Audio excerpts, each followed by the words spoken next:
जो रहस्य मेला प्रांगण श्री देव लक्ष्मी नारायण मंदिर, यह कलश यात्रा प्रारंभ होगी और हिंदी चौराहा के बाद बस स्टैंड के बाद नमो फटका के बाद हमारा यही भोपाली खेल परिसर और उसके बाद समाधि स्थल पर जाकर वह यात्रा का विसर्जन होना है। और जो पवित्र जल कलशों में होगा उस जल का वहां के कुंडों में उस जल को प्रवाहमान किया जाएगा और उसके साथ वहां पर हमारे देश की प्रमुख नदियों का, तीर्थों का जल भी मिलाया जाएगा। यह हमारी कल की रूपरेखा है कलश यात्रा की। फिर 5 तारीख को हमारी कथा प्रारंभ होगी, तो लगातार 11 तारीख तक, 11 दिसंबर तक कथा चलेगी और 12 दिसंबर को विशाल भंडारे का आयोजन यहाँ पर किया गया है। आदरणीय बंधुओं, कार्यक्रम बहुत बड़ा है। आज तक अपने यहाँ इस क्षेत्र में और आसपास के क्षेत्रों में इतनी बड़ी कथा या धार्मिक आयोजन कभी बहुत लंबे समय से या पूर्व में कभी आयोजित नहीं हुआ है। समाधि स्थल का भी निर्माण कार्य पूर्ण हो चुका है। आप सभी को जानकारी होगी कि रज धाम की पवित्र रज हम सभी लोग वहां पर लेकर आए थे और वहां पर उसको स्थापित किया है, जिसमें बैठकर जो हमारे दिव्य संत हैं रज भूमि के, वो यहाँ पर पधारेंगे और उसी रज पर बैठकर समाज गायन भजन इत्यादि का कार्यक्रम होगा। क्योंकि यह उनकी अपनी परंपरा है। इस कारण से जब वृंदावन धाम का हम एक प्रकार से हिस्सा इस गड़ाकोटा को बना रहे हैं, अपने क्षेत्र को बना रहे हैं, जो परंपराएं वृंदावन धाम में चलती है उन्हीं परंपराओं को हमने यहाँ पर निर्माण करने का काम किया है, स्थापित करने का काम किया है। उसी कड़ी में हम अपने गड़ाकोटा नगर में रैली विधानसभा क्षेत्र में वृंदावन की पावन रज लेकर आए। आप सभी ने देखा होगा कि हम लोग जब ट्रक आया तो हम सभी लोग गाजे बाजे के साथ सभी नगर के लोग, गांव के लोग स्वागत करते हुए उसको वहां पर लेकर आए और एक प्रकार से श्रमदान करते हुए बड़ी श्रद्धा के साथ हम लोगों ने वहां पर रज बिछाई।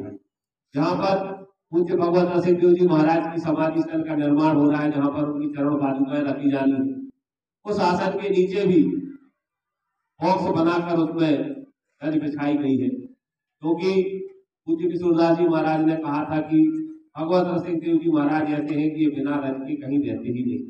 अगर हम उनका यहाँ पर स्थान बना रहे हैं तो यहाँ पर रज की व्यवस्था करनी पड़ेगी। इस कारण से यहाँ पर पवित्र रज हम लोग लेकर आए हैं।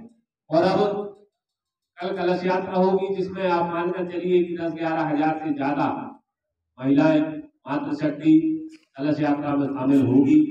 उस कलश यात्रा में सभी हमारे संत पधार रहे हैं, जो बग्गियों पर शोभायमान रहेंगे। हाथी, घोड़े, पालकी, बग्गियां, डीजे, गाजे, बाजे, अखाड़े, डमरू दल, इन सारी चीजों को हम लोग उस भव्य कलश यात्रा में रखने वाले हैं। और कल 11 या 12 बजे कलश यात्रा के टाइम पर किशोरदास जी महाराज पधारेंगे, क्योंकि पूर्व में उनका कल आज रात्रि में आने का कार्यक्रम था, लेकिन किसी कारणवश वह कार्यक्रम टला है। तो कल हम सभी लोग जो हमारे भक्तगण है, कार्यकर्तागण है, उनके धाम जाकर उन्हें वहां से लेकर आने का काम करेंगे। कल शाम को ही बहुत सारे साधु संत भी हमारी धरा पर पधारने वाले थे। उन सारी व्यवस्थाओं को हम लोगों ने चाक चौबंद किया है। छोटी मोटी जो व्यवस्थाएं हैं वो रह गई है, उनको भी हम लोग आज में पूरा कर लेंगे। 5 तारीख को पूज्य राजेंद्र जी महाराज 11 बजे गड़ाकोटा पधारेंगे, क्योंकि उनका एक रात्रि पूर्व आने का कार्यक्रम था, लेकिन कुछ व्यस्तता के कारण अब वह 5 तारीख को ही 11 बजे यहाँ पर पधार रहे हैं। सभी संतों का निवास आदि घर गड़ाकोटा में बनाया गया है, जो हमारा सुशीला भार्गव मंगल पहले से तहसील में, वहाँ पर संतों का निवास होगा। वहाँ पर संत रुकेंगे, उनकी भोजन प्रसादी की वहाँ पर व्यवस्था की गई है। और जो हमारे यजमान है जो रुकना चाहते हैं यहाँ पर, उनके लिए संगोष्ठी भवन में हम लोगों ने व्यवस्था की है। और जो हमारे कार्यकर्ता या और अन्य लोग जो रुकना चाहते हैं यहाँ पर 5 दिन, उनके लिए कॉलेज परिसर में हम लोगों ने व्यवस्था की है। इस प्रकार से आप लोगों को जानकारी मैं इसलिए दे रहा हूँ कि यहाँ पर हमारी ग्राम पंचायतों से प्रतिनिधि पधारे हैं, तो आपके गांव के जो लोग इच्छुक लोग हों रुकने के लिए यहाँ पर, उनके लिए पर्याप्त व्यवस्था है। यजमान बनकर यहाँ रुकना चाहते हैं, उनके लिए पर्याप्त व्यवस्था है। देखिए, दो चीजों को हम समझा नहीं पाए अपने गांव में।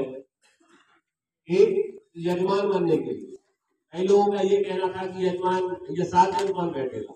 मैंने कई लोगों को बताया था कि एक दिन भी अगर कोई यजमान बनना चाहे तो उसके लिए भी मना मत कीजिएगा। एक दिन के लिए भी यजमान कोई बनना चाहता है तो उसके लिए उसको कैश स्वीकृति देनी। पैसों का कोई विषय नहीं था, 1 सवा रुपए से लेकर जिसको जो देना, किसी पर कोई दबाव नहीं, किसी की कोई मजबूरी नहीं। यह यजमान बनने के लिए न्यूनतम आपको 11,000 देने या 20,000 देने, इस प्रकार का कोई विषय नहीं। लेकिन अधिकांश लोग अपन लोगों को समझा नहीं पाए। और दूसरा, मैंने कहा था कि जिनके परिजन वैकुंठवासी हो गए हैं, अगर वह फोटो देना चाहे तो दे सकते हैं। तो कई लोगों को ऐसा लगा कि उसमें लिखा है कि निर्धन वर्ग के लोग, निर्धन वर्ग के लोगों के लिए जो बात थी वो 1,000 के संकल्प की बात थी। फोटो कोई निर्धन या अमीर या गरीब वाला विषय नहीं था, लेकिन अपन ये भी नहीं समझा पाए। तो लोगों के परिवारों से फोटो भी कम आएंगे और यजमान भी कम करेंगे।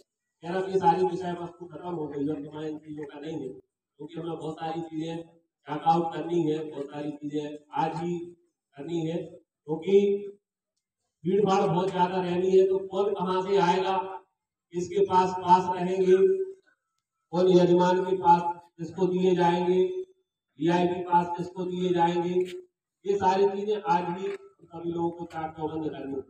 कौन कौन व्यवस्थाओं में किस किस व्यवस्थाओं में रहेगा, कौन अपनी सेवा देना चाहता है, उसके लिए यह आज की मीटिंग बुलाई गई।